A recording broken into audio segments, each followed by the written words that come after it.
Hi! Welcome to the Richard Kabili YouTube channel, and for today's tutorial, I will be teaching you on how to enable and disable two-finger swipe up item name and basic gestures voice control on iPhone X. But first, kindly subscribe to this channel and don't forget to hit the subscribe button and the bell to notify you for the new updates. And let's start.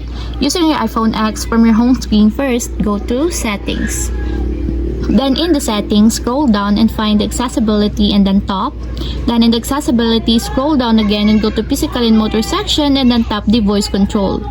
Then in the voice control, go to this section and then tap the customize commands. Then in the customize commands, tap the basic gestures. And then after that, in the basic gestures, find and tap the two-finger swipe up item name. Then in the two-finger swipe up item name, as you can see that it is already enabled. But you have to activate also the switch button under the confirmation required to fully enable the two-finger swipe up item name and basic gestures until it becomes green.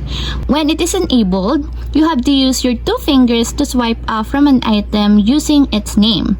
And if you want to disable or turn up this up again the switch button just like this. And that's it, we have successfully enabled and disabled two-finger swipe up item name basic gestures voice control on iPhone X. If you have a question, can you comment down below and don't forget to hit the subscribe button and the bell to notify you for the new updates. And thank you for watching!